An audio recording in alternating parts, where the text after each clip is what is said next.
we watched It's a Wonderful Knife. Came out in 2023. It is 87 minutes. After saving a town from a psychotic killer, Winnie Carruthers' life is less than wonderful. While she wishes she'd never been born, she finds herself in a nightmare parallel universe where without her, things could be much, much worse. I don't know. This feels like one of those things that you have to really like It's a Wonderful Life to really enjoy, and I don't know if this is really going to qualify. In a lot of ways, I like the idea of this. I think the design for the killer costume, 10 out of 10. I love the mask that's pretty much just like a flat little like curve of the face, and then like at certain lights it's got like a cool reflective pearlescent thing, and then you can see like the little eyeball sockets behind it. I like that. Some of the set pieces are okay, but basically everything else about it feels like it comes up short. I did go back and rewatch a couple bits that, you know, some of the set design's really good, and that it's doing hard work to show you Universe A, Universe B, but overall, I really don't understand why you would make it a parody of It's a Wonderful Life and not really lean into that. Because the whole time I thought for sure it was going to be something to do with this dorky kid, and it's not really the case for me. The whole thing feels like they wrote it once. Michael Kennedy here is the writer, and he produces fives on the reg, where Tyler MacIntyre also produces fives and sixes as far as I can tell. But it seems like they wrote it and then went, yeah, I think I nailed this. The vibes are immaculate on paper. And the problem is, it doesn't translate to screen. You can even see some of the lines as they come out of like the actors' mouths. Like, I think Joel McHale probably cringed a couple times as he said a couple of things. I know I would have. And it's just not done well enough. Either the movie is 20 minutes too long, or it's 20 minutes not long enough. And in both cases, it's not doing enough to justify any of the things it's trying to be.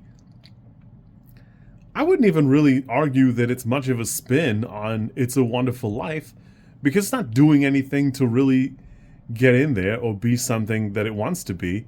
It's just a weird backwards thing. It is really aping that trend of, hey, it's this movie, but a horror movie. Happy Death Day is a perfect example of a great movie doing a good job with it. And this is a great example of a terrible movie doing everything wrong. Really, I don't have that much praise for it. I like seeing Justin Long, but even his campy goofball attitude in the movie doesn't really stand up for me. I've been trained since Community to be excited when I see Joel McHale, but, you know, Animal Control has pretty much washed that button away from me. The girl from Influences here, and I was excited to see her, but she's only in it for like 2 minutes, so I didn't really care beyond that. Even just the way they set up some of the scenes, it feels bad. It feels bad, and characters too quickly glom on to the idea that you even can reset the universe to go back to Universe A, and there's very little regard for what happens to Universe B when you do that. Where it seems like there's absolutely no thoughts in those heads. There's just no autonomy. All the characters are like little paper cutouts at best, and then you move right along.